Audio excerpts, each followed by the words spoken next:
Hey, it's Courtney here. We are currently living through a historical moment in time. There are conversations happening across this country daily about race and systemic racism, about police brutality, and about policy changes that need to be implemented post haste. It's about time. But in order for there to be meaningful change, we have to continue these conversations, which is why I invited the founders of Black with No Chase facilitate the discussion. Tyson Jackson and Cirilo Manego are both activists and community organizers who have a wealth of knowledge on this topic or on these topics. And so we discuss what to do now. How can one get involved with activist work? How can we get involved with the local grassroots organizations within our communities? What's next in terms of reform, like defunding the police, voting, educating ourselves on what can be done to help dismantle the structures that have been in place to oppress us for far too long.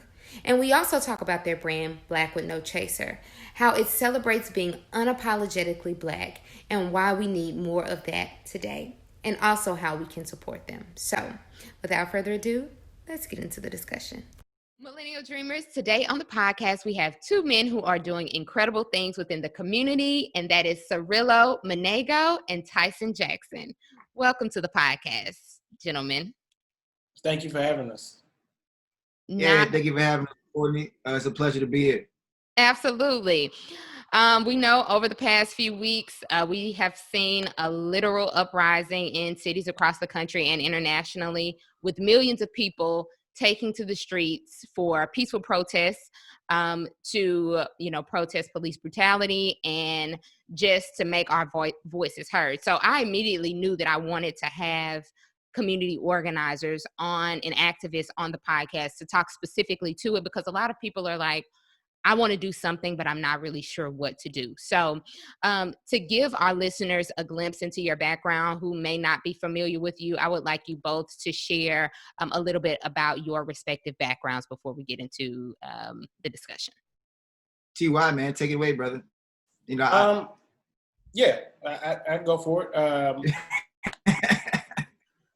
Again, thank you for having us both on this podcast, Courtney. For your listeners out there, my name is Tyson Jackson. I'm originally from Champaign, Illinois. I attended Tougaloo College in Jackson, Mississippi, which kind of started my road to activism, though it kind of started in high school.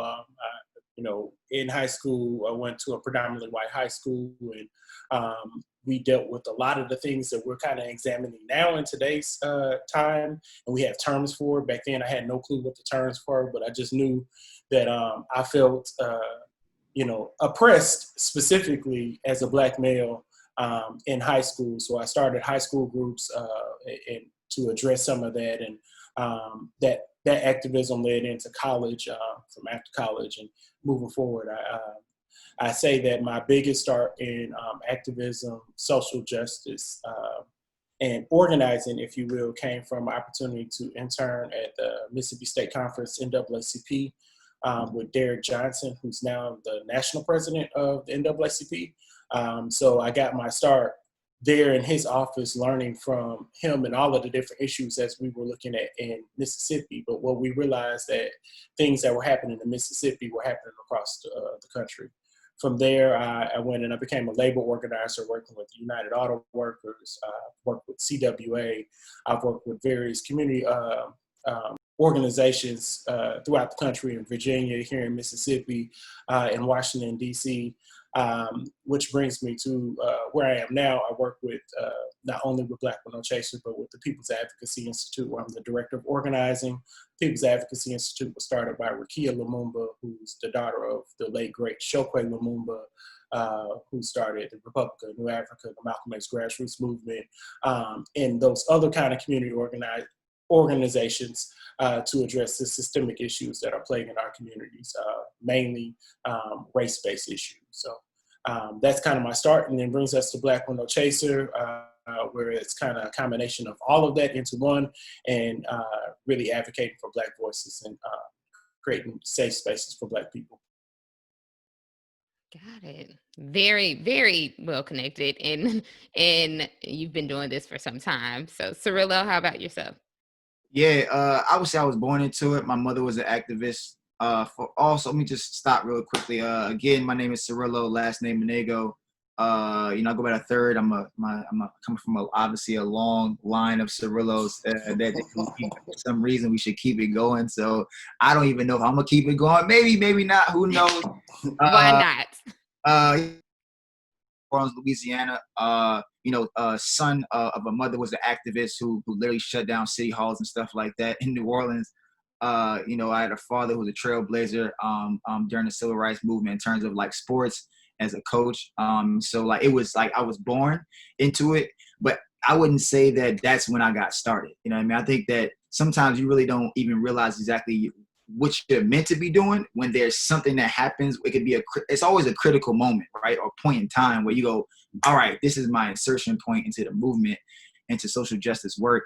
And it was really when I was in law school, I didn't even understand the idea of community organizing from the standpoint of, from a traditional sense. I didn't understand what the word activism meant, just in general. But I knew that there were issues out there that I felt like just needed to be tackled and handled for the benefit of procuring like liberation for Black people, Black communities. And so for me, like I think a lot of us, it started with the criminal justice system or justice-less system that we have here in America. And I was in law school at the public defender's office, and a stat was I was very vocal about issues in and around dealing with the prison industrial complex that we see in America, we have in America. And so that really led me to the stat was basically in Hinds County, Mississippi, which is, almost 65 to 68% Black. The statutory rape statute in Mississippi, those convicted in Hinds County was like 94% Black people. Of those 94%, the vast majority were young Black men. And in smaller cases, there were a lot of high school Black men or boys who were, turning 18 or 19 in school that were, having relationships with high school students because of the, lack of, like in these schools. Me and another friend of mine who was an actual practicing attorney who was clerking for Judge Reeves down in Mississippi, a federal judge in Mississippi, and I said, bro, we got to do something. And so we started going to schools all across Hinds County, in particular Black schools, to talk to specifically to young Black boys and teenage boys and teenage girls about, hey, this is where we're at, and then this is what you can do to make sure you protect yourselves from being looped into a situation where like the law, like literally it's out of our hands because the law is what it is in terms of statutory rape. And from that, it really turned into like voter registration rallies on the west side of Jackson to the north side of Jackson. And then from there, a lot of that energy, by me becoming president of the Black Law Student Association, I started traveling around the country, getting in contact with more folks that were like me. And then so goes my career. I ended up being in Washington, D.C. shortly after. I was in the Committee on Homeland Security. I was a fellow with the National Urban League Washington Bureau on civil rights issues and criminal justice reform issues, and worked intimately on Senate Bill 2123 under the Obama administration when he was in office to try and usher in a new day. Of course, it was blockaded by Republican-controlled Senate. So that bill never passed. And so then we end up getting the first act, which is, a watershed, which is like maybe not a watershed, but like maybe a watered down version, I should say, of what that bill was proposing at the time. And so because of that, and then so on and so forth, and literally I've been in DC doing social advocacy work now for over 4 years. It's been, it's been fun, it's been real. And then led to Black with No Chaser in the interim of everything that's been going on. It was a bunch of like-minded people who wanted to tell stories that were either misrepresented, underrepresented, or just not represented at all. And we wanted to actually be that voice for us in a way that was unapologetic. It was, again, to echo what Tyson said, it was a safe spaces. And so now, Black with No Chaser is what it is to this day and growing daily. So we're very obviously proud of being that voice. But with that voice comes a lot of responsibility, and so we don't take that lightly. And so that's how we move in that lane. You know what I'm saying? We do it and we do it well because we love us. So that's really what it's all about. We have to. Because, we have to look out for ourselves because clearly, we are the only ones that are going to do it. So, and you mentioned that you went to law school, and I understand you went to Mississippi College School of Law. So before and, your work there and while in school catapulted you into social justice issues and activism. But when you got into college, did you even see this being the path forward, or were you interested in being like a corporate lawyer or something completely different? Yeah, so real quick though, man, shout out to FAMU. I'm a graduate of FAMU, HBCU grad. So I really lead with that more than I lead with my law degree, to be honest. Okay. Yeah, shout out to the HBCUs because we are all HBCU graduates. So that's right. I just want to, yeah, absolutely.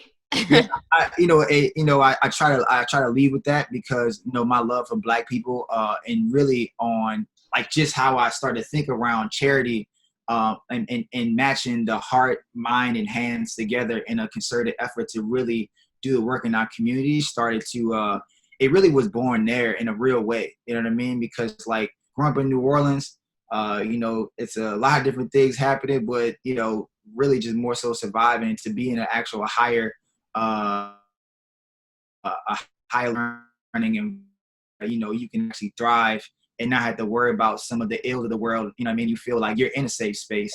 I would say that's really where the root of it is. But I would tell you this though, is I really went from I had my own damn sports agency while I was in law school. I was on the way. I did the inaugural class at the University of Oregon Sports Law Institute. So I was really moving into being a transactional lawyer, corporate lawyer, and did a whole 180. I got to Congress. I really didn't understand policy, even while in law school. I think people think that because you're in law school, you read laws or you read about laws that you understand what it means to legislate. And I didn't really understand what that meant. And once I found out that on how budgets were procured, how budgets were laid out, when I found out about the various mechanisms that are controlling our I began to go, hold on, man. So the more I began to learn and understand, the more I started to drift away from, oh, well, I'm going to make all this money. I'm about to be this corporate lawyer. And it really became more about like, not me, but us. And I couldn't turn my back on us knowing all that I'm like, knowing the information I now had with me, I felt a responsibility to make sure that I jumped in the fight because, and that's just what compelled me. But, yeah, I couldn't just stand and look around and go, yeah, y'all go and figure this shit out for yourself, man. Like, right. It's like, let me make the money and I'm gonna turn a blind eye to the ills of, my people, what's going on with, that I clearly see. Absolutely. Tyson, so you mentioned that you are a political campaigner, certified political campaigner and strategist, as well as a director of organizing. So of course you're intimately aware with what should be done to bring people together in a unified way to achieve a common goal. So we know when the news of the deaths of Ahmaud Arbery and Breonna Taylor and George Floyd began circulating, so many people wanted to take action, but they weren't sure exactly what to do. It was almost this feeling of helplessness, like, what do we do? How can I be heard?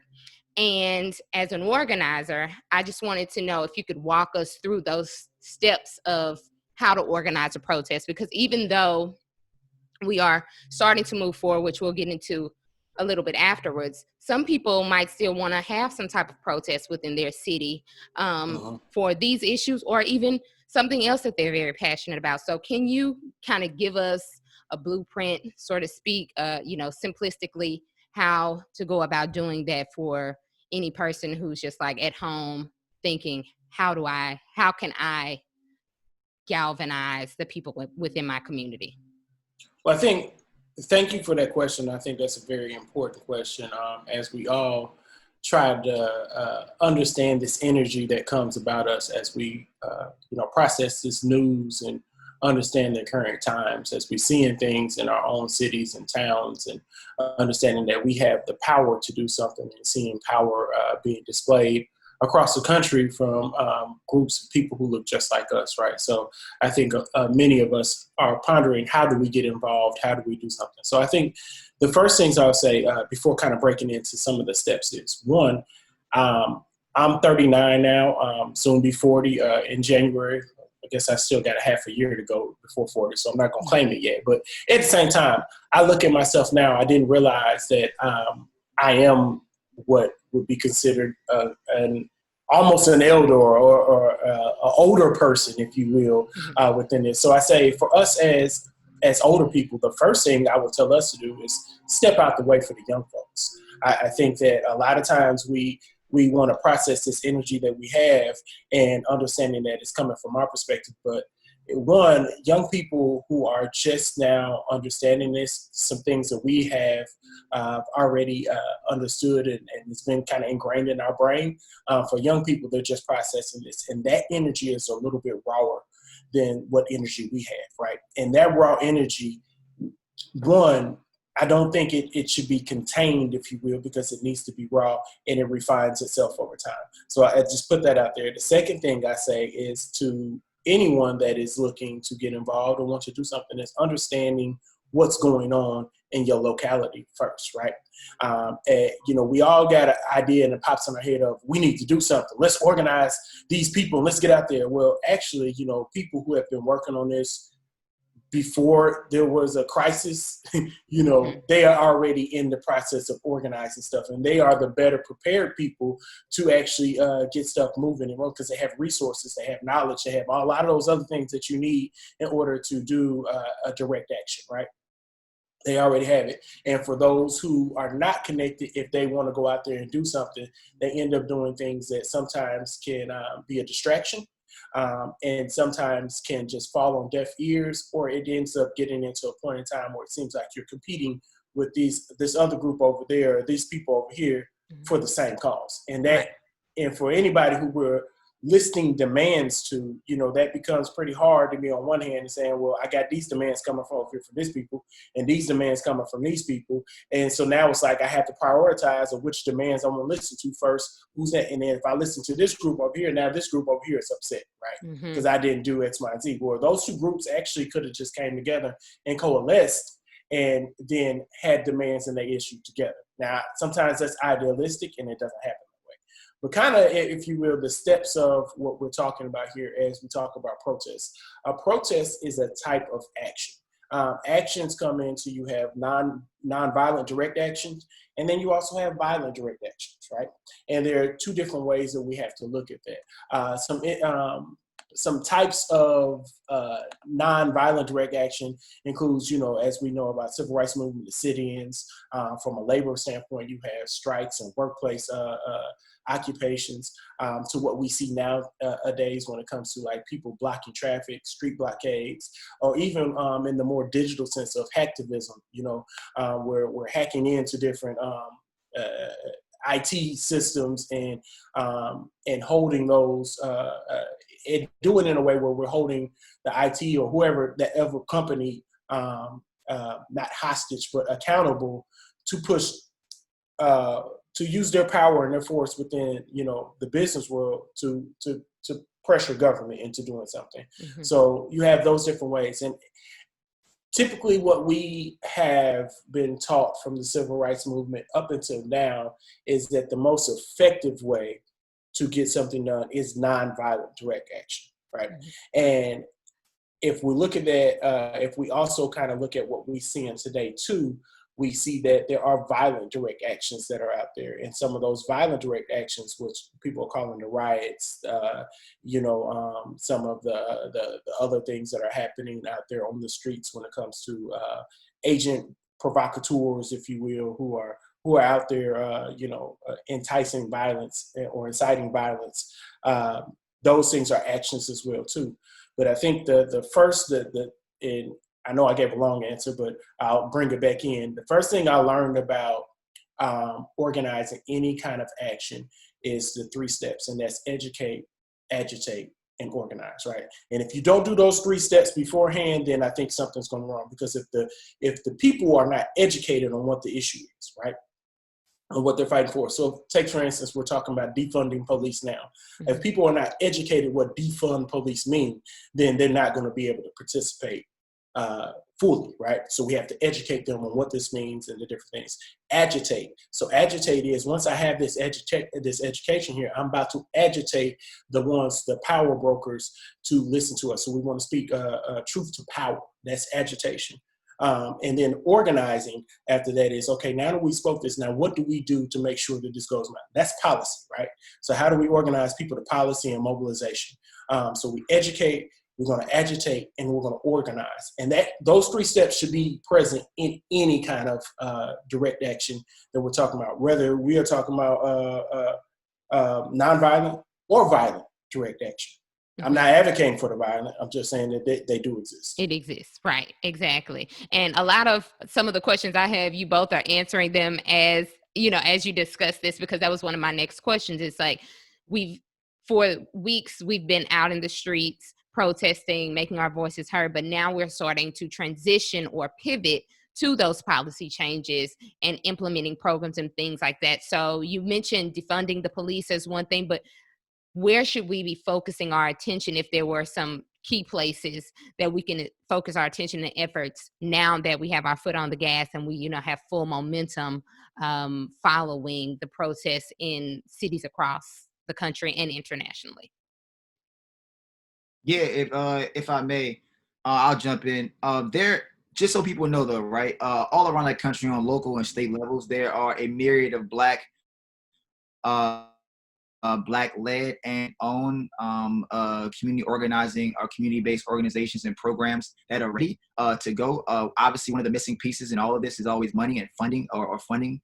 Part of the problem is that our government throughout history of this country and the inception of this country has never valued Blackness, right? And because of that, we have never received the true value of what we are owed in this country. So now even stemming beyond reparations, but as we look to community policing and defunding police, there's this huge conversation happening now, even amongst Black folks, on how we speak about defunding.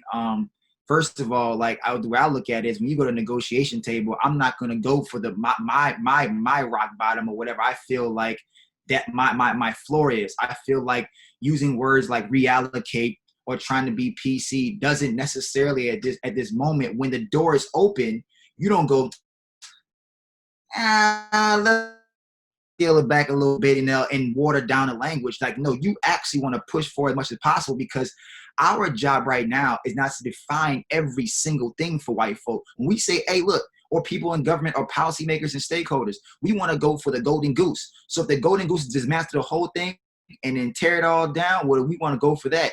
If it's okay, well, now we're going to defund. All right, well then, look, there's plenty of organizations out there, including one that we work with, Community Justice Action Fund and Brighter Days. And by the way, these two groups are the only national Black-led gun violence prevention groups or community-based solution groups that are national, that are nationally positioned in DC. So if you look at it, right, even from that standpoint, while there are a lot of local and state organizations, there's only 2 Black-led and owned organizations on a national level, CJAF.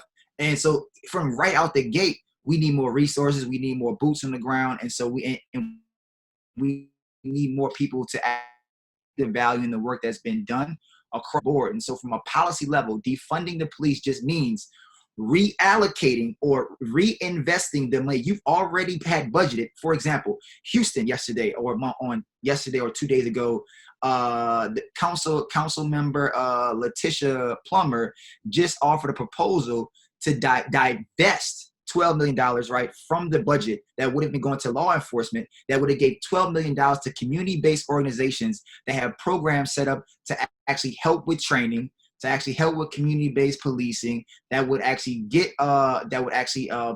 fund, cure the violence of violence interrupters in communities, to diffuse situations and stop violence at the source. So we're looking at things that are already happening, but yet people aren't seeing the value in them because they value more policing and over criminalizing our people. And so from a policy level, this is just more so about, it's not about whether or not we have the resources, more so about if they're willing to invest the resources in our communities at this particular point in time. And there are cities that are doing it, right? $10 million just went to New York City.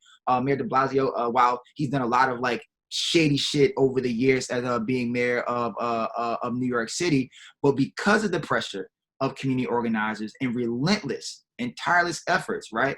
This is on local levels, not necessarily on a federal level, but local levels where people have been talking about this shit for decades, right? We don't have to even go back to the civil rights movement. I'm talking about right after that moment from the 80s. People have been working in these communities for a long time, waiting for this moment. And so now you have people like Erica Ford and Life Camp out there that are about to receive funding. Finally, 20 organizations right now in New York City are going to receive $10 million worth of funding to actually invest back into the communities. And that's what we need from a policy level. We don't need more policy. We need to actually adjust budgets. Looks like, and all that is a stroke of a pen. We need our policymakers and stakeholders to fucking stand up once and for all. Absolutely. Give us the money to help us do the work that needs to be done. Because again, as you both mentioned, there are people who are already in place to kind of get these things going. We just need the resources. So that's a fantastic point. And another important piece of it is voting. And I think Cirilo mentioned this, but I know Tyson, you're likely very intimately aware with that as well about voter registration drives and getting out there in our local elections as well as national elections. So do you have any input on establishing these type of voter registration drives? Because we want to make sure that we're showing up at the polls for all the elections going forward. We know that Black people do show up, but we want to make sure that we're doing that even more so now, and then getting more people educated on why it's important. So can you speak to that a little bit, either one? Yeah, I want to say that in two parts. One, we need to vote. We need to vote in every election. We need to be registered to vote. We need to understand civics to the point of understanding the positions that we're voting for as well too.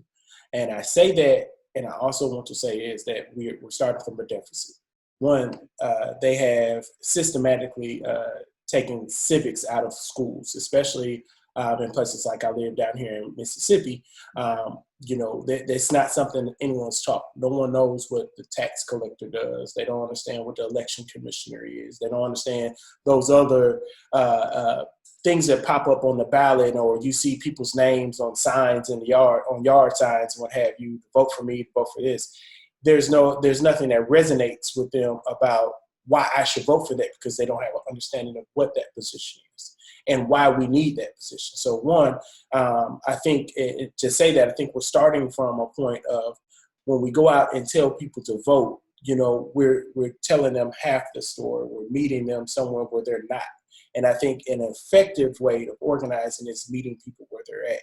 However, we don't have time, right? So it's like, I want to meet somebody where they're at, give them all this stuff so they can educate them on why they should vote for this position, but I need you to go vote tomorrow, right? Mm-hmm. I need you to take everything that I'm telling you right now, trust me, believe me, and go vote tomorrow.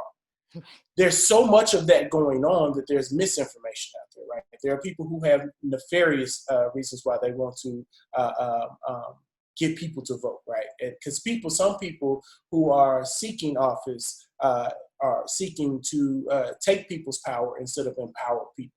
And there's a difference in that politician. So I say that in talking about what our options are as voters. And many of us are, as we're learning this voting system, these civics and all the rest of this, we're taking that and looking at who we have the option to vote for, and we're saying, I don't feel comfortable with that person, right?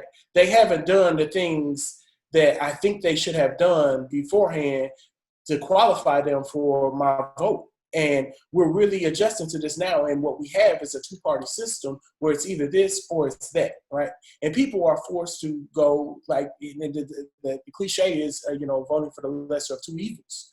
But the righteous vote or the righteous stance will be to not vote at all. It will be to abstain from it, because if I'm picking from this evil and this evil, and I don't believe in evil, then why would I pick between two evils? And I think that comes to the core of what people are trying to make a decision for. And I think that also goes into why a lot of people don't vote. Then they say, okay, it's not going to make a difference if I vote or this and that and the rest. And honestly, some part of that is true. Because, if we say, okay, I'm going to vote Democrat, right?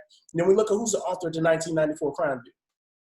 We look at the Democrats and, how they have supported police unions. We look at the Democrats on how they have taken money from gun lobbies. We look at the Democrats and we say, okay, all this stuff that we hear that is bad for our community, we see y'all supporting on one hand, but yet still I'm supposed to go vote for you because now during election season, you giving me the speech. You're telling me you against all this stuff. You're against all this. But we look at your track records and we say, okay, that's not what you really believe. And I think a lot of us are waking up to that right now. And I put a quote out the other day on Facebook, and I said, some of us are fighting for true freedom, and some of us are fighting to be accepted by America. And that goes to Black politicians as well, too, right? We have some that are out there for actually true liberation, and their whole thought process of you becoming an elected official is that I'm going to liberate my people. I'm not going to use the master's tools to try to dismantle the master's house. What I'm going to do is I'm going to come in here and I'm going to dismantle the master's house with my tools, right? And we see a lot of our politicians, if you will, Black politicians, are on that vein. A lot of times they don't get a lot of the press and a lot of other stuff, and they get pushed aside and we don't hear about them because of the work that they're doing. But we have a lot of folks out there that really just want us to be a part of the American machine. They want us to advance their thing because they're so inundated in capitalism. They're so inundated in this American system that we're supposed to be fighting against, but they just want their place in it. Mm-hmm. And I think we have to be wise enough to figure that out. So I say we need to vote. We need to vote. We need to vote, because voting in this country right there is what gives us our chance to for equity in this country. Because we know if we are in position, if we are in those spaces, then we can evoke the change that we know needs to happen. And the only way we get in those positions is if we vote people in those positions, right? But it's just a tricky and a slippery slope of really understanding our current times. And I know that all of our skin folks and our kin folks, right? Mm-hmm. So it's because they look like us and they out there saying to vote for me, or the white man who we say, oh, he's cool. He kissed black babies out there. Or even a de Blasio, he got a black wife. He got black kids, but really when it comes down to it, that's not, you have to really examine who they are and where they're coming from and make informed votes. So I think it's a process that we all are working through, but we are in the midnight hour and we have to do this fast. Cirilo, I know you got Yeah, man. So, it's a lot to unpack, to be honest, man. The voting question is obviously one that is, high on everyone's list, trying to figure out whether or not you have the energy to vote, whether or not you can vote, and whether or not you will vote. And so I think everyone, in breaking it down in terms of just like matter of rights, right? It is your right to vote, right? But and also that it is your right to abstain from voting. I think that you got to understand that when you do either or, then what is the actual fallout from that? I'm going to tell you, I'm going to give you an example of why voting is so important. And it's not really on a federal level. Sometimes we miss because there's the entire country weighing in on a particular election that we lose sight of how important one vote is. In Mississippi, it happened about in 2000, I forget the year exactly, Constance Slaughter Harvey, which is the first black woman to attend Ole Miss Law School, very, very staunch advocate in voting. I took her class in Tougaloo. and that sister there, who I've learned a lot from and organized in Mississippi as well. And if you've been organized around voting, then you got to know Constance Slaughter Harvey. The woman is an actual absolute force. And this woman will if you be like, oh, my vote doesn't matter, she will bring up new. And I remember one day asking her, just kind of like trying to play devil's advocate of being the law school student, law student thing. And she was like, young man, she was like, she literally carries newspaper clippings with her in her purse. Broke out a newspaper clipping and was like, this is an election that was given away to a Republican because of one vote. It was 600. And I think it was 660 some more people that voted, and the Republican or the person that won by one vote. One vote. Now, the county that the person won or the district person won it is thousands of people in that county. Only 600 people voted. That person now has been in power since then. And so when people say my vote doesn't matter, in the election year, there are also other elections happen when they talk about down the ballot, right? So yes, maybe your vote may not quote unquote matter in terms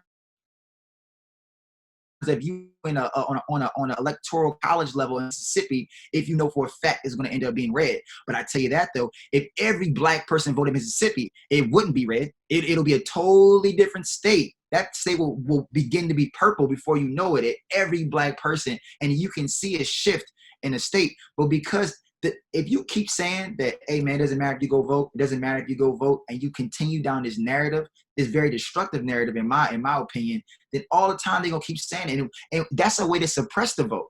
White folks that are in power right now can only win in one way. One way, if you're on the Republican side, you believe in their shit, is suppressing the vote. You look what happened in Georgia. Georgia just went out there in primary voting. Literally, people were waiting beyond midnight. Beyond midnight, there are folks out there waiting for 12 hours trying to vote. I waited in line for 3.5 hours in DC.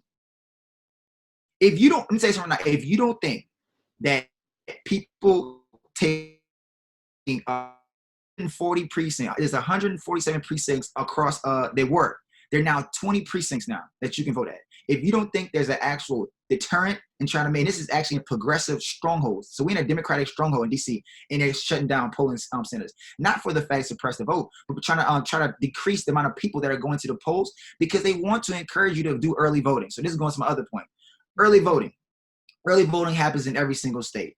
Right now, make sure if you're listening to this or whatever the case may be, you go onto your state's website. There are a ton of resources where you can tap into early voting. Second thing is, if you can't vote within the jurisdiction because you are disabled, you're not a resident or domiciled in that particular state at the time the election is happening. That's why they're trying to pass. The House Democrats just passed a $3 trillion stimulus package that Republicans are against. Numero uno being Trump in the White House. Ballot voting, and people are going to snatch ballots out the mailbox. This is what the President of the United States is saying to actually infect the democracy of Americans, saying that, hey, look, like we need to make sure everybody's going to the polls. They know that folks ain't going to the polls. Folks don't even want to go out in public generally right now who are afraid. You're talking about people that are at risk, that are vulnerable, that are part of vulnerable communities that can't afford, their lives can't afford to go to the polls. And so like this whole, like this narrative of, absentee ballots only about people not living in states is actually a farce. There are far more people that are choosing to be absentee ballot voters at this point for safety reasons. And we're dealing with that. We're in a goddamn pandemic right now. And so we got to be very mindful of that as people are trying to find ways in which they can remain engaged in politics and a democracy in America where there is a right to vote. And then so like look, I can go on this for days. You got in Florida, right? The governor there is trying to, they already passed Amendment 4. They should have restored all the rights restored to everybody voting in Florida, and yet they're still trying to find ways to suppress the vote. So I'm telling you right now, anytime somebody's trying to stop you from doing something that can ultimately make your life better, that should be the key, and that should be like right at the top red flag to know that my vote actually does matter. They wouldn't be trying to suppress your vote if your vote didn't matter. And they know that if they suppress one, it's a force multiplier. I'm gonna go to people I know, man, the hell with this dude bite, man, the hell with this whatever. And then so now somebody I know is gonna go tell somebody else. And before you know it, we got a third of the black voting population in America not voting. So we only got 42 million black people roughly in America anyway, right? So 14% of the population. Now you actually scale back from the black folks that's locked up right now, right? Who can't vote. Now you look at the people that are enchanted, and I don't want to say that they don't want to vote. They're disenchanted by the political process, and then you add those people together. Now you get half of the black voting population not voting. So now it's like, okay. So now what do we do, right? And then a lot of it, all this weight falls on the ones that are voting. This is a shared democracy. This is a shared issue amongst all black folks. So we got to get people in office that are actually about black folks. But sometimes though, politics and policy is very, very nuanced. I know we hear about a lot of things that happen out there, but man, do your research, man. I don't want to sit and I'm not trying to preach to y'all, but the main thing is that we can't sit here and allow people to try to inform us about the issues. We got to be able to seek the knowledge out there because it's out there. We just got to do the work sometimes, man. And if you don't want to do the work, chime into podcasts like this, like the Millennial Podcast, and also the Black Lunch Break or Black with No Chaser. We got a ton of information that people are willing to share with you, that are trusted resources in the community, and you can do things like that if you don't want to actually go say, let me go look on my election commissioner's website and figure out, on my Secretary of State's website and figure out what is going on, while people like motherfucking governor in Georgia is saying he doesn't know why everything is so bad when you're the governor of the state. What do you mean you don't know? Are you gonna launch an investigation into yourself? Like, this is what's going on right now. People say, I don't know what's going on. We're going to investigate it. You need to investigate. Man, these folks knew stuff was going on. And the thing is, right now at this time, and I know you got other questions, Courtney, so I'll make this brief, but at this time right now, it's astonishing to me of kind of like how white America is all of a sudden, they're woke, like, oh my God, this is happening? Oh my God, we got to do something.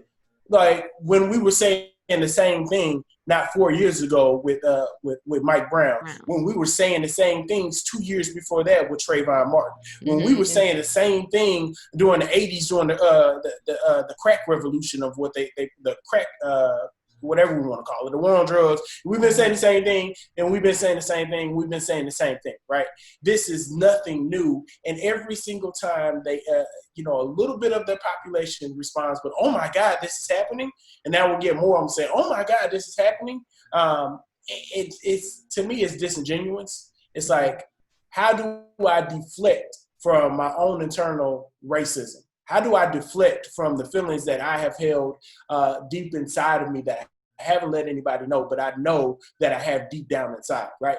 And now how do I deflect from that? Let me put on some kente cloth and take a knee at the Capitol. Well, don't get me started on that. Don't get me started on that, bro. We all will just be like, you know what? Because that's something else. And I actually want to speak to that point. Bro, a couple. Go right ahead. Dog, let me tell you something right now. Black folk don't need white folk and kente cloth. You know what we need? Resources. Action, right. We need action. We don't, you taking a knee doesn't move me. You know what I'm saying? Like, look, I'm supposed to be excited because you took a knee. First of all, though, you could have took a knee when Cap took a knee and sacrificed his whole career. That's that right. was trying to take a knee, not when you think it's popular, right? And I asked this question on Twitter the other day, is that why it took 400 years for white leadership to finally go, yeah, George Floyd's dead. That's the one, right? So not civil rights, not segregation, not discrimination on FHA loans, right? Not gerrymandering, not mass incarceration, right? Not the war on crime that was really on Black communities, right? Like none of that.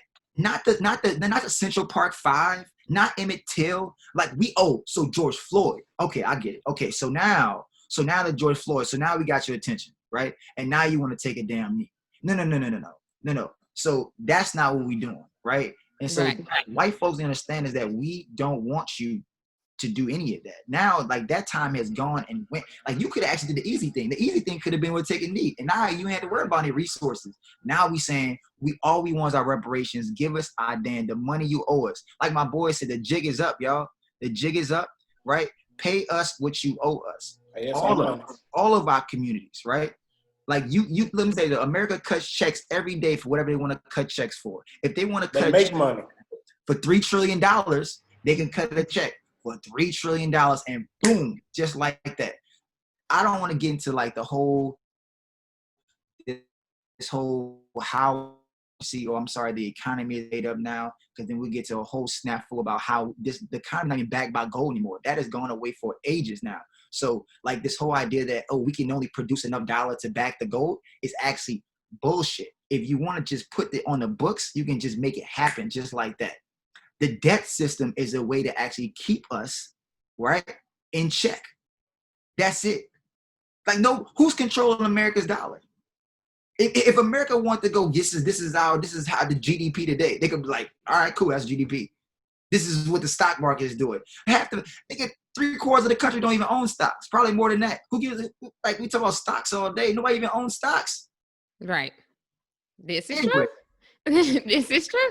And you know, you both made some like excellent points. And I had this question later on, well, a little further down. I don't have as many left, but with the white community, because now you mentioned it's like now all of a sudden we've been screaming this and saying pay attention. We've taken these, like you said, Colin Kaepernick sacrificed his career for this. And it was all of these conversations about, well, it's about this issue. It's about instead of listening to what we're actually saying. You're not listening to our words. You're hearing what you want to hear because you don't want to address the issue. And so now all of a sudden, because there has been, I think also we had the lady in Central Park with that foolishness. We had, Breonna Taylor, that, her murderers have not been held accountable. And now we're still like pushing for that, because that was something that was just like, what in the world? You can be sleeping in your own house and they can come in and kill you with no accountability. And then you also had Ahmaud Arbery, all of this happening at once. And so now I feel that the white community cannot turn their eye, because it's just constant. It's been a barrage over the last couple of weeks of messaging that's saying, wake up and listen to what people are saying. And so now a lot of Black people, we, have white colleagues and some friends who are well-intentioned, who want to now open their eyes and take their head from out of the sand, because you literally, that's what you've been doing all this time, and just pretending like none of this exists, or just holding on to your grandparents and parents' racist beliefs and ideals. You've been holding on to that, or not challenging it. And now they're like, what do I do? So what do you say to, even Black people specifically who are facing that? They're just fatigued, but should we help them to get to that place of understanding, or should we just say, you know what, we've tried all this time, you're on your own, do the work that we've been doing, or listen to the things that we've been saying all along? Like, what do you say to that? I would say, first thing I would say is really that's an individual basis. I think that, the relationships that we have with people that are outside of our culture are unique to the people who we have relationships with, right? And I think that, I can look at white people in its totality and say, no, but I can say to an individual that I know who really is just trying to understand this world, like we all are trying to understand this world. And I have a personal relationship with that person. And I feel like I can speak to this person. I can tell them we can do some give and take in this, and we can learn from each other. That's an individual, but collectively I say no. But even with that, I wanted to bring a point into white America. And I understand that kind of just historically how things went. The white community has largely used their churches as a vehicle for political organization. Where our churches, we haven't been so much so, especially after our churches started getting 501c3 statuses. They really took our voices away, right? So our churches stopped being political, and they just started going from a biblical standpoint. A lot of preachers of Black churches won't even touch politics, period. Where in the white church, on the other hand, that's all they talk about, right? They weave it into their sermons. They weave it into that because they leave out with marching orders, and it's evident because all of them do the same thing, right? Mm-hmm. Which I want to say is that we have to kind of look at this a moment right now and say, okay, we are playing chess, not checkers. What chess move is being done right now? So if white America is all of a sudden saying, oh, we know Black Lives Matter and we're standing up now, this is enough kind of thing like that, then I'm like, okay, what's the chess move for you, right? So what we know from, and I know you got that question coming on, what books we read and stuff like this, from going from Michelle Alexander's The New Jim Crow into looking at 13 by Ava DuVernay, and what was laid out in both that book and that movie, we understand that now that they are attacking the criminal justice system as well too. They're talking about, dismantling prisons. If you look at even Jared Kushner and Ivanka Trump and the work that they're doing on the side of trying to talk about criminal justice reform and all this, they're taking this language now and they're using our language. if you go to a lot of these websites about the stuff, you have to kind of go in deep to figure out who's talking about this, right? If you start looking at it, it's like, wait a minute, this is the same Republicans over here that's been putting us in jail. Now they're telling us that we need criminal justice reform. What they're trying to move us to is a new era in the criminal justice movement, right? And the criminal justice oppression that they have. Not going to say movement, but and we look at the electronic monitoring that they're trying to put out there now. They're trying to go deep into technology on how do they continue to have us imprisoned, in debt, and in their control. And it's going to happen. So now that they're saying all this stuff right now, is there a pivot in this? This is where I'm stepping back and saying, okay, yeah, young white people, I'm glad y'all saying this. I'm glad X, Y, and Z Corporation has sent me an email. Matter of fact, every damn corporation I have or company that has my email address, all of them has sent me something talking about Black Lives Matter. Right? Everybody's talking about this right now. I don't trust it. I'm stepping back. I'm like, there's a pivot in this that y'all trying to put forth. And if we're not smart and savvy enough, y'all pull this wool over our eyes as we out here trying to hug y'all back, saying, yeah, thank y'all for recognizing our Black Lives Matter. At the same time, they putting a knife in our back. We have to be cautious. Right. So I don't know if I answered your question. No, you did. From all of that, it kind of came about. Yeah, no, that helped because it's like, and at the outset, you definitely did. It's like, we are cautiously optimistic. I'm personally like, I can appreciate those who are genuine, like you said, on an individual basis. I know who is genuine because they would have shown that they cared about these issues before this has come on. And then now they're saying, okay, what can I do? Okay, so how about we do, my friends that are like, okay, so listen, how about we do this? How about we, yada, yada, yada. Then you are being proactive. You're not just putting it on me like, Courtney, tell me all the things that I should be doing. You're bringing ideas to me and you're bringing your dollars and different things of that nature. So you did answer that. And so another question, which kind of looped in what you said, or just like, what are some other things? We talked about a lot and you both have given some helpful information. What else can we be doing? Any recommendations in terms of where we can be donating our time or money or, books that we can be reading, anything, on a simplistic basis? Yeah. I think I want to highlight, first of all, thank you for that question. And T.Y., thanks for that answer. I just like to really quickly though, say at one, in terms of like, if you're feeling fatigued, man, take care of yourself, right? We always say protect your inner G, right?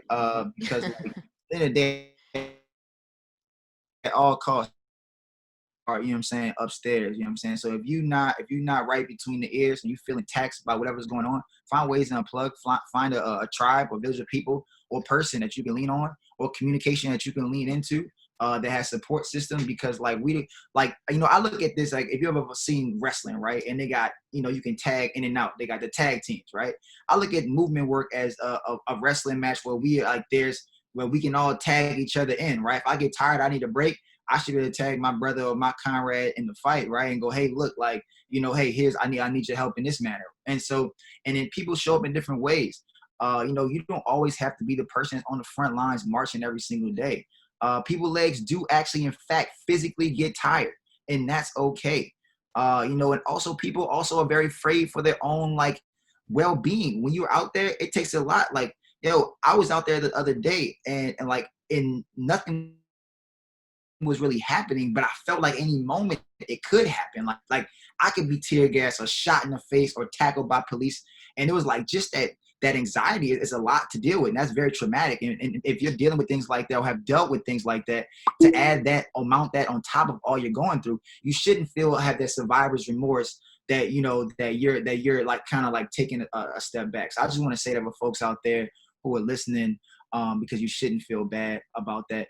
If you want to find other ways to get in, donate. There's a couple of brothers right now running for U.S. Senate. Actually, 3 brothers running for U.S. Senate. Charles Booker out there in Kentucky is running against, has a huge primary against Amy McGrath, the white woman military veteran who has a similar platform, but guess what? Did not refuse to actually side with black folks when it came to kneeling in this country. She had no real words about what happened. She wasn't out there. Charles Booker was in fact with the people, marching with the folks and protesting.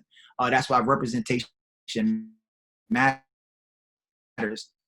But in part of that though is if you can't donate, Digital coverage is always important. Amplifying that, brother, and what's going on out there in Kentucky is huge. You got Jamie Harrison running against Lindsey Graham, who is a really, really good chance of flipping that seat in South Carolina, which could be transformational in the Senate. So you got those two brothers. You also got Mike Espy down there in Mississippi. Mike Espy lost in a special election to Cindy Highsmith. And anybody who understands what's happening in the Senate, Cindy Highsmith is another warm body in Congress. What I mean by that is she's a puppet being used by the Republican Party to basically push out racist rhetoric and propaganda, whether it be in the state on a national level. If you look at all their websites say the exact same thing.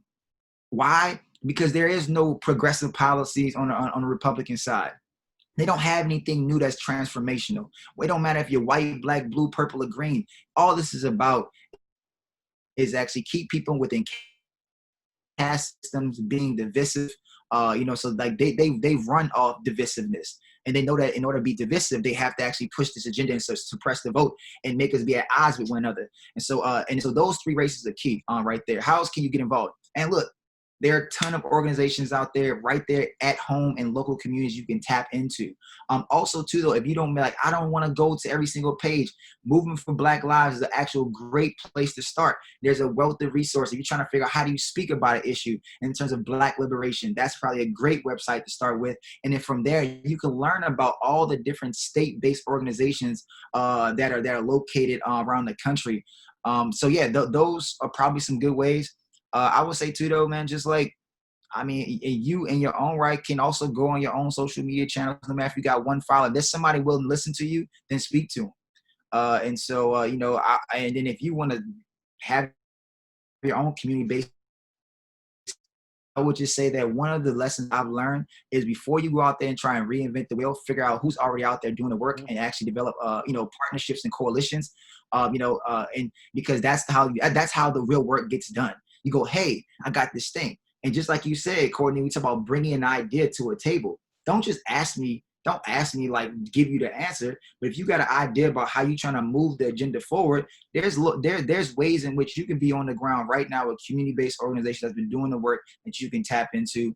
A lot of the stuff, we Google so many things. We'll Google how to do anything we want to do, but yeah, we can't Google on how we're going to get involved. And so this is literally a Google click away of typing in, hey, I'm getting involved in Mississippi, getting involved in social in Kentucky, whatever. And I guarantee you a laundry list of opportunities. And if you need to check with them and make sure like what they all about, read about them, ask a friend who's involved in social justice work, and then you can get it done that way. So that's how I can donate if you can, though, man. These campaigns need. Yeah, I want to throw in this last part there, just to piggyback off what Cirilo said. Here's also, too, if you're new to this, when you show up in those spaces, shut up and listen. I mean, I'm just saying that just out this blank. Because it's too many times that we haven't been in these spaces, but then we show up there and now we got all the answers and we dominate the conversation and we doing this, we doing that. You start in more confusion than what you are actually helping. One, you have to get there and learn.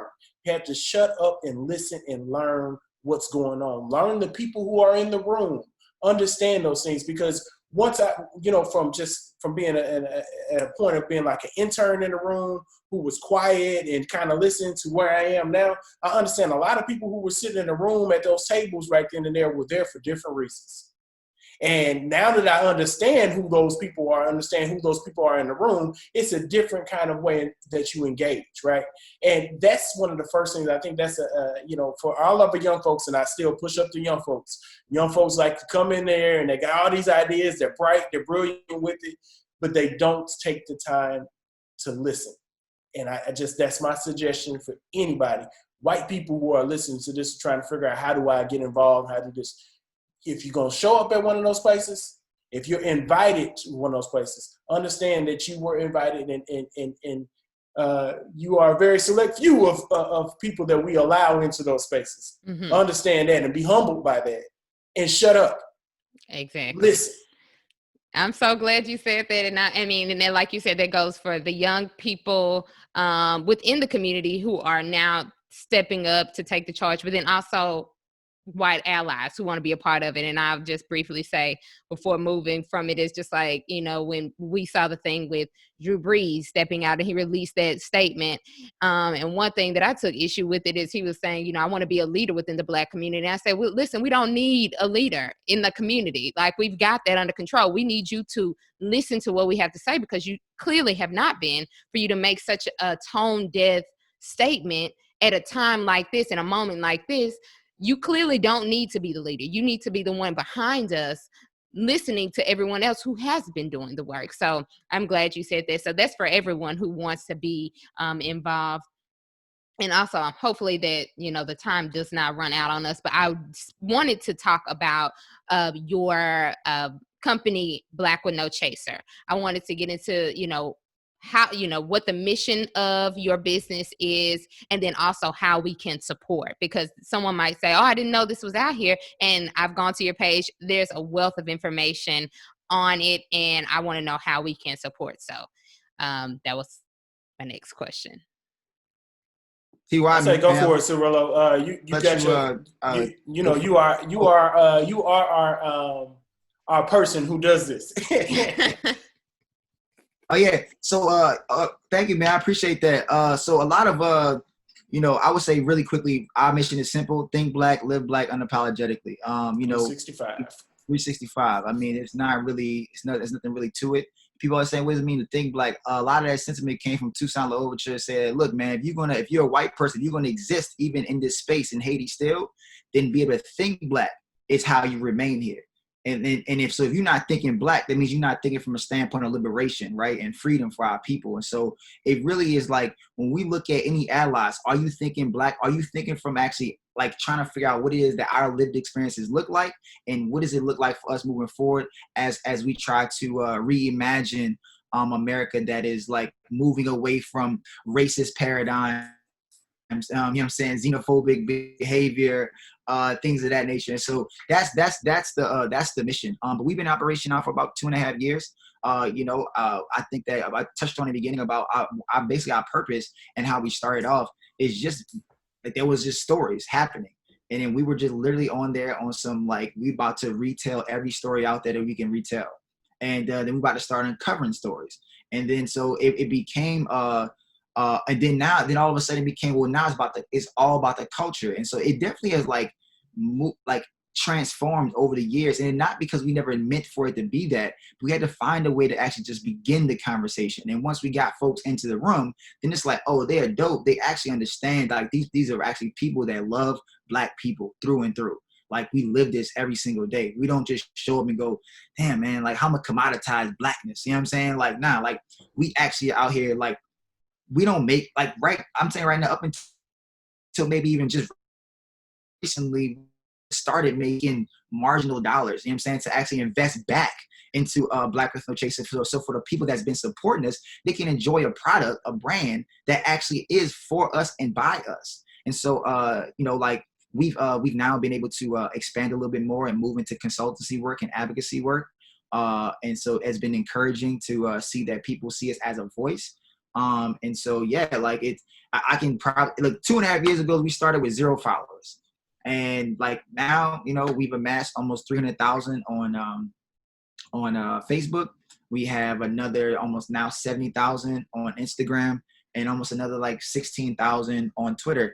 And we got millions of folks coming to our website every month. And it's because, and as we grow, we understand that there's a responsibility to the communities that we represent. You know what I'm saying? That we are a part of. We're just, and then also to those that we don't see ourselves like this separate entity. We're just as immersed within Black culture as anything. We're not some umbrella of Black culture. We are immersed within Black culture, and we actually work from within. We don't try to like run with the play, you know what I'm saying, and go, hey, look, everybody come follow us. We're more so about how can we get involved and find ways and be creative to develop partnerships and strategic collaborations where we can grow brands together, where we can actually lift up Black communities, where we can. So for yesterday, we got on a call with 2 brothers in college that are coming up with a design. They came with an actual design to make all your videos like that you could search for in one-stop shop.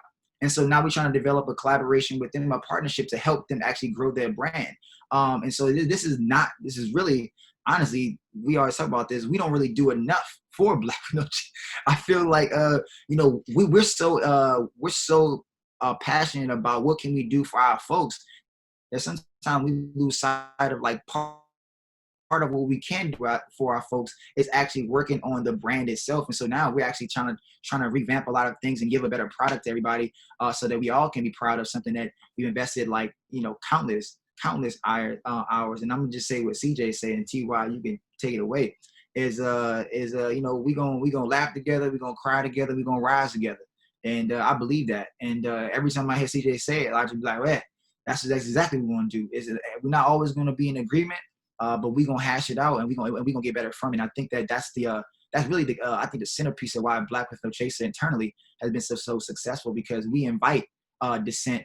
We don't turn away from it, and we understand that Blackness is not monolithic. We have a wealth of Black voices that are internal with Black with No Chaser. It's not just me and TY. And so because of that, it makes us stronger. Because we can go, yeah, bro, I disagree with that, but we gonna also come out with a solution. I think that it's just like a great microcosm of what really America could be, if we just let it be that way. And I think, Cirilo, I think you hit everything on a knob there. I think that I want to just mention, though, we are at a point of we are accepting, any kind of contribution from our people that want to see us grow, right? So you can go to blackwithnochaser.com, and on the blackwithnochaser.com, you'll see a tab on there that says contribute. Now, I will say go on to blackwithnochaser.com. In the upcoming weeks, you'll see a brand new blackwithnochaser.com. It's about to get better. So if you go there now, you see, okay, we're going through our growing stages as we look at this. None of us are website designers. We have attorneys, activists, and just people really passionate about Black community. So we are, as we've grown, we got more people that are coming on to help now. But even getting our website designers on board, that's something that costs. So we will accept anything that anybody wants to send us. And I say anybody because we'll send white dollars too. But more importantly to us, what we really want is from our Black people. We really want us, even if it's $1, I don't care if you, even though I don't think it's smart to electronically wire 50 cents, but if you got 50 cents and you want to send that to us, we'll take that as well too. It doesn't matter to that standpoint because we want this to be organically from our community. And I think Cirilo said a name, CJ in there. I want to give a shout out to our CEO, CJ Lawrence, who created the hashtag. And we looked at the date we created the hashtag. It actually predates the company itself. We created this hashtag back in 2015 and kind of couched it. And we just started using it in different posts we were putting up. And then all of a sudden to see it be what it is today is an amazing thing. The last part I want to say too is that we're not just in America. Much of our follower comes throughout the whole diaspora. It is such a joy to have people from South Africa, from Nigeria, from Kenya, from other places in the continent that are chiming in on our stuff and like, we here with y'all. That to me, it's like, and that blows my mind. But what also blew my mind was the hood feels us. I went into just like Jackson the other day and I was talking to my homie and he was just like, man, what y'all doing with Black with No Chaser? Y'all need to stop, bro. Y'all need to stop. And I'm like, for me, it's like, okay, we could get recognized by the world, but if the hood is feeling us, that to me, it's like that is the number one thing. So yeah. Real talk though, man. I think that the last piece you said really gives me validation, man. When I got people hit me up and on my text or whatever, and it was like, hey, bro, like now people text me like, look, man, I need some strategy behind like this message I'm about to, and like they really like are looking to Black with No Chaser as a way to like, y'all been doing this, y'all been doing it before it became popular, right? Before people want to just be unapologetic, you know what I mean? And like, I think all of us internally have all been kind of like radicals in different spaces that we've been in, which is why like, I think that if you anybody who wants to be a part of Black with No Chaser, if you inherently believe in Black liberation, then like you are Black with No Chaser. You don't have to be a part of Black with No Chaser to be Black with No Chaser. You know what I'm saying? And so it's like, and that's why that's why the community is the way it is, because people like now we see hashtags and people got headliners on their bios like Black with No Chaser. Like I'll never forget to this day the sister out in South Africa was like black with no chaser. That was literally the first thing that she said. And because people believe like, yo, now is the time, like I can actually stand up and say proudly that I am black with no chaser. I don't have to be PC around that I can go be unapologetically black and go, yeah, that's me. And period. I don't even what that means. Like, watch me live, watch me do the work that I do, watch how I love on my people, and all of a sudden you go, oh, that's black with no chaser right there. And we don't, you know, it's funny, like people would be like, yo, y'all don't even have an about on your page. Cause like, and we gonna put it, like all this is coming, right? We gonna have bios and we gonna have all this shit so people can see who's behind Black with No Chaser. But we never really felt the need to have an about because we like, the about is everything that we put out. Like we are about us, period. Mm-hmm. Like, and so it's like, but now, you know, again, with the new website, we understand that there's a point where we got to like legitimize us a bit more if we're going to move in a way. But, yo, like June 22nd, that website is dropping. Y'all stay tuned for the relaunch. There'll be more information coming out if you follow Black with No Chaser. We are obviously very excited about what's going on. And buy our merch. We got invite anybody t-shirts out there that wants out to come there. out with us. Go ahead, Rilo. I'm sorry, you had froze, so I thought you were finished. I had froze. No. Oh yeah. I would just anybody. Man, look. Outside of just like purchasing stuff with us and investing with us, yo, like I look at investments also time and contributing to the platform. So if you're a writer, you a poet, you whatever you want to do, you got content creator, you a videographer, like yo, we want to invite you to our space because at the end of the day, like just use it. You could just use the platform. This is just a platform. Like, you know what I'm saying? This is the end all and be all for you. You know what I mean? I think a lot of times people are afraid to put their content someplace because they feel like they may not reserve the right to have their content. We're not a platform that's out there like trying to extract content and use content and appropriate from people's work. What we want to do is say, look, brother, sister, you got if you dope, like hit stage. Like, you know what I'm saying? Like we may not be sharing all your, like, you know what I'm saying? But if you want a platform and you want to stand on that platform on your own 2 feet or whatever that means for you, then the world is yours. You know what I mean? And that's really nobody's trying to stifle your creativity. My boy hit me up the other day and was like, yo, bro, why y'all went after NASCAR like that? And I was just like, why we? I was like, Black with No Chaser is gonna do what Black with No Chaser is gonna do. I was like, I don't look over every article that's being sent out. I was like, wonder why? Because I'm not like outside of grammar, like I don't want to tell somebody what they can and cannot write. If that's that's a voice in Black, a part of us, the actual diaspora, right? So I'm not gonna go, hey, bro, nah, bro, right there, not that. That's a little too Black with No Chase. Like that's not the thing. And so it's like, you know, we gotta be able to speak freely, and you may not agree with everything that's on our website, but one thing you can agree that we're open to hearing all voices, especially if you celebrate Blackness. Now, if you want to with that real racist, you know, goofy shit, then of course, like that ain't gonna be accepted and tolerated on our platform. We don't do bashing of anybody for whatever, you know, reason. Women, men, even though we do get into a little bit of back and forth with the men and the women, Black men and women, because that conversation's always juicy. But you know, we don't allow hate on our page. Mm-hmm. We don't. We are about self-love and everything else. Even if somebody wants to get on there and go at, you know, white people, it's way to do it and it's way not to do it, you know. So that's the thing. And I know Cirilo said you got to drop about 5 minutes, so I'm be quick on this. And the last thing I say about Black, all encompassing, you know, Black is everything. If you mix every single color up together, you're going to get Black. If you mix everything that's in this world in a blender together and you pour it out, it's going to be Black, because that's what oil is. Oil is Black. We are Black, and Black is everything. So just, that's Black with No Chaser. Yes, that's a perfect summation. You both have given so much helpful information throughout this entire discussion and dialogue. Where can our listeners follow you both and just follow the work that you do, continue to support, donate to Black with No Chaser? Just let us know where we can follow and support. I'll go first. You can follow me on Facebook. You can find me under Tyson Jackson. I know some other ones out there. It's a football player named Tyson Jackson too, but if you look, you'll see me. And on Instagram, I'm Tyson Jackson, TYSON JXN81. And I just started a Twitter page the other day because I stopped my Twitter a long time ago, but I figured I need to get it started back again. And that's at Tyson Jackson, TYSON JXN. And of course, you can follow Black With No Chaser, blackwithnochaser.com. On Facebook, look for us at Black With No Chaser. On Twitter, it's Black No Chaser. There's no width in that because Twitter doesn't allow that long of a word name. On Instagram, it's Black With No Chaser.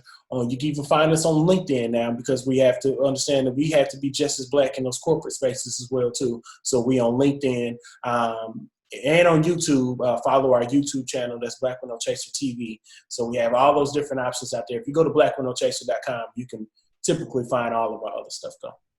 Perfect. Yeah. And Courtney, thanks again for having us on the Millennial Podcast. I really do appreciate you, sis, for really reaching out, man. It's always a joy to kind of rap with folks about how we can get involved in movement work.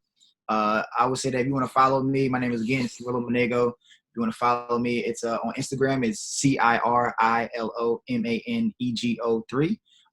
On Twitter, it's C Manego, so CMANEGO.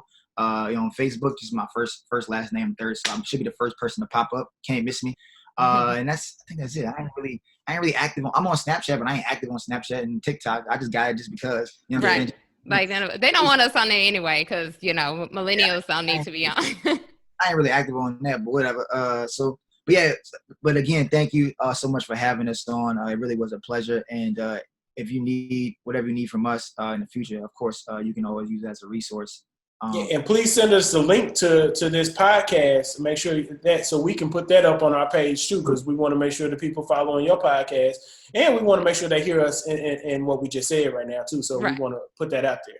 Absolutely. But that platform is available for you too, Courtney. So now that you know about Black With No Chaser a little bit more intimately, understand that this platform is there for your podcast and for the things that you're doing too. Now you're part of our family.